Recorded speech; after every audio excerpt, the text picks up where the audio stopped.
पूर्ति की देवी। पूर्ति की देवी अनगिनत सोने और अनाज का स्रोत है। पृथ्वी उसकी कोख है। इसी कोख से देवी ने 16 करोड़ देवी देवताओं को जन्म दिया, पर उन सब में उसका सबसे ज्यादा लगाव देवी को अपनी पहली संतान हस्तर से था। हस्तर ने देवी का सोना और अनाज चुराना चाहा। सोना तो हस्तर ने पा लिया, पर जब वो अनाज की तरफ बढ़ा बाकी सभी देवताओं ने उस पे हमला कर दिया। हस्तर का अंत होने ही वाला था कि पूर्ति की देवी ने इसे बचा लिया, एक शर्त पे कि कोई भी उसकी पूजा नहीं करेगा। इसलिए किसी भी वेद या पुराण में हस्तर का नामो निशान नहीं मिलता। पर कहीं युग बीतने के बाद किसी इंसान ने तुम्बाद में हस्तर का मंदिर बना दिया, और तभी से तुम्बाद पे सभी देवी देवताओं का प्रकोप बारिश बन के बरस रहा है। 1918 का समय। तुम्बाद में आज भी बारिश हो रही है, और एक औरत एक हवेली में वहां के जमींदार सरकार को यौन सेवाएं देने पहुंचती है, ताकि बदले में वो उसे हवेली में रखे हस्तर की मूर्ति में लगा सोने का सिक्का दे दे। वो सिक्के की मांग करती है, पर सरकार उसे सब्र करने के लिए कहता है। वो सरकार से ये भी कहती है कि आज उसे जल्दी जाने दो, क्योंकि बुढ़िया जग गई तो आफत आ जाएगी। दूसरे तरफ इस औरत के 2 बच्चे दिखते हैं, विनायक और सदाशिव, जो घर के बाहर इंतजार कर रहे हैं और परेशान है कि माँ को देर हो गई तो बुढ़िया को खाना कौन खिलाएगा। इसलिए वो धीरज करके घर के अंदर जाते हैं, अनाज पकाते हैं और बुढ़िया को खिलाने वाले होते हैं, पर दोनों घबराए हुए होते हैं, क्योंकि आज से पहले उन्होंने कभी उसे खाना नहीं खिलाया। के इतने में उनकी माँ वहाँ पहुँचती है और बच्चे के हाथ से थाली छीनकर खुद घबराते हुए उसे देने बुढ़िया के कमरे में जाती है। बड़े बेटे विनायक को हवेली में रखे सोने का लालच है। उसे सरकार से सिर्फ तुम्बाद का खजाना चाहिए। वो अपनी माँ से इसी बारे में बात कर रहा होता है कि बुढ़िया खौफनाक आवाज करने लगती है, जिससे वे दोनों घबरा जाते हैं। माँ एक कुल्हाड़ी लेके बुढ़िया के कमरे की तरफ बढ़ती है और कहती है, सो जा वरना हस्तर आ जाएगा। ये सुन वो शांत हो जाती है। कुछ दिन में सरकार की मौत हो जाती है और विनायक की माँ को सोना नहीं मिलता, तो उसकी माँ अपनी बच्चों से कहती है कि वो ये गांव छोड़ रहे हैं, उनके लिए यहाँ कुछ नहीं बचा। पर विनायक को सिर्फ हवेली में रखे सोने से मतलब है। पर तभी विनायक का छोटा भाई गिर जाता है और उसे गहरी चोट आती है। माँ उसे ले वैद्य के पास निकल जाती है और आज बुढ़िया को खाना खिलाने की जिम्मेदारी विनायक पे आ जाती है। दरअसल ये बुढ़िया विनायक की दादी होती है। विनायक को खाना बनाने में देर हो जाती है और दादी जाग जाती है। विनायक को सोने का लालच है और ये जानता है कि सोने का पता दादी को मालूम है, तो वो उसके कमरे में पहुंच जाता है। दादी किसी अधमरे दानव की तरह दिखती है। विनायक उसे पूछने लगता है कि सोना कहाँ छुपा रखा है, पर दादी उससे कहती है कि मुझे भूख लगी है, मुझे खाना खिला दो वरना मैं तुम्हें खा जाऊंगी। वो खींच के विनायक को अपने कमरे में ले जाती है मार के खाने के लिए। विनायक डर से चीखता चिल्लाता है। तभी उसे माँ के बोल याद आते हैं, सो जा वरना हस्तर आ जाएगा, जिसे सुन दादी वही सो जाती है। कुछ देर बाद माँ बुरी खबर ले आती है कि सदाशिव नहीं रहा। दूसरे दिन विनायक और उसकी माँ गांव छोड़ पुणे चले जाते हैं, पर विनायक का सोने का लालच अभी भी नहीं गया। 15 साल बाद विनायक अब बड़ा हो चुका है और वो तुम्बाद वापस आया है उसी घर में। वो देखता है दादी अभी भी जिंदा है, पर उसके भीतर से अब एक पेड़ उग चुका है। वो दादी से एक सौदा करता है। दादी उसे खजाने का पता बताती है, जिसके बदले वो दादी को मुक्ति देगा। विनायक हवेली जाता है, आटे की गुड़िया बनाता है और कुएं में कूद जाता है। ऐसा वो कई दिन तक करता है। अंत में दादी को मुक्ति देकर वो पुणे लौटता है।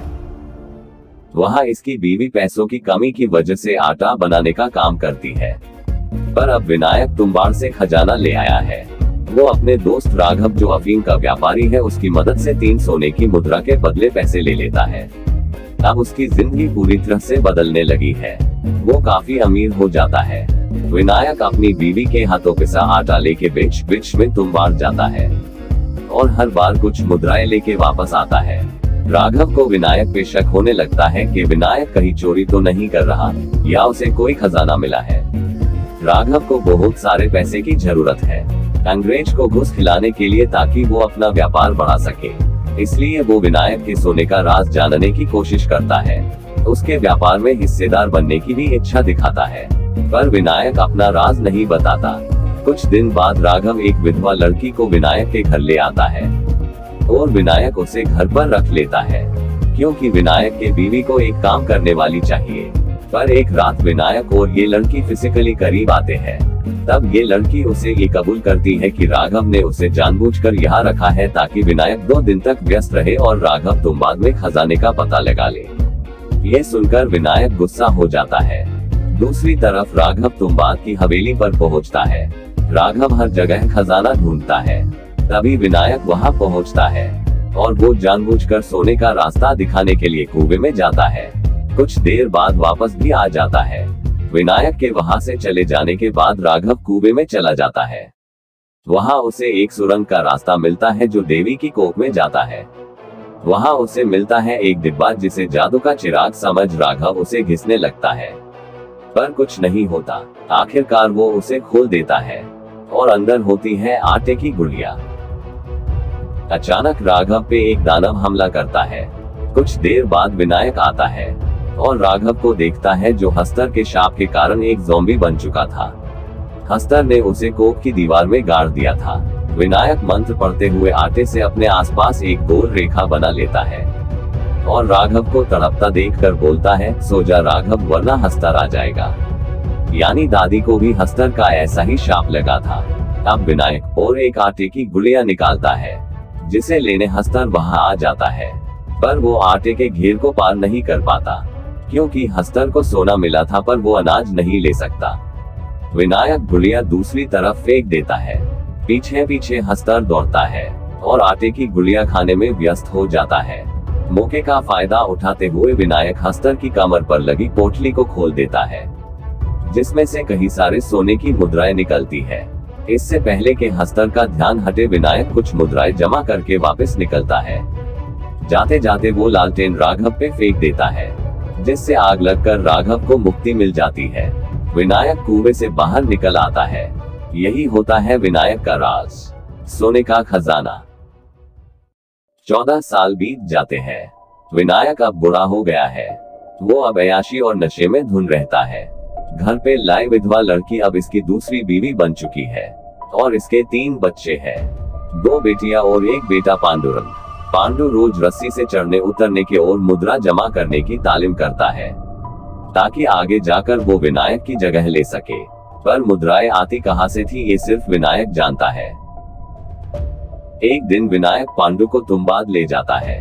जाते वक्त वो पांडु से पूछता है, तुम्हें अगर ऐसा श्राप मिला जिसमें तू अमर है और तुम्हें रोज बस खाना और सोना है तो क्या तुम वो श्राप लोगे? जिसपे पांडु कहता है, जरूर लूंगा। जिसपे विनायक कहता है, जिसके पास ये श्राप नहीं है वो इसे वरदान समझता है, पर जिसके पास है उसके लिए जिंदगी मौत से भी बदतर है। विनायक पांडु को देवी की कोख में ले जाता है। अब पांडु को भी पता था कि विनायक सोना लाता कहां से था। इस समय तक भारत आजाद हो गया और तुंबाड़ की हवेली भारत सरकार के अंडर आ गई। विनायक ने काफी संपत्ति जोड़ तो ली थी पर उसे शक था कि वो काफी होगी या नहीं। तो उसका बेटा पांडुरंग एक सुझाव देता है, हस्तर का सोना उसकी पोटली में है तो क्यों ना उसकी पोटली ही चुरा ले।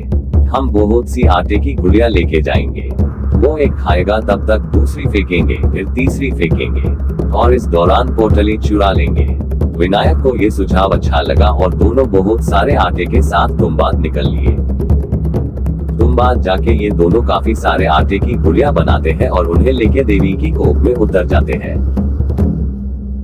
आटे का घेरा बना के विनायक एक गुड़िया बाहर निकालता है और हस्तर आ जाता है। प्लान के अनुसार वो दूसरी गुड़िया निकालता है और अचानक दूसरा हस्तर दिखाई पड़ता है। विनायक को एहसास होता है कि जितनी गुड़िया होंगी उतने ही हस्तर भी आएंगे। अब बहुत सारे हस्तर घेरे के आसपास जम जाते हैं। कोई हस्तर घेरे के अंदर नहीं आ सकता, पर इतने सारे हस्तर होते हुए दोनों बाप बेटे भी घेरे के बाहर नहीं जा सकते। लालच ने इन्हें बुरा फंसाया। माहौल काफी डरावना हो जाता है। कुछ माचिस की तीलियों को पीछे छोड़ लालटेन तक बुझ जाती है। आखिरकार विनायक एक फैसला लेता है। वो सारी गुड़िया अपने शरीर पे बांध लेता है ताकि हस्तर का ध्यान अपनी ओर खींच सके और जब तक हस्तर विनायक को मारे तब तक पांडु कोख से बाहर निकल जाए। पांडु ये देख के रोने लगता है। विनायक को रोकता है पर विनायक नहीं सुनता। पांडु को बचाने के लिए वो अपनी बलि दे देता है।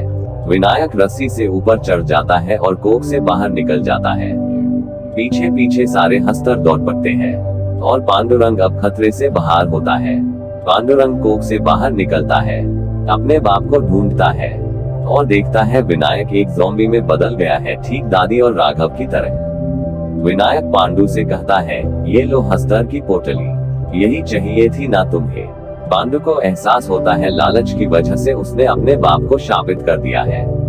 अपने बाप की बुरी हालत देखकर पांडु रोने लगता है और कहता है, सो जा बाबा वरना हस्तर आ जाएगा। आखिर में बिना वो पोटली लिए ही पांडु रोते हुए वहां से चला जाता है।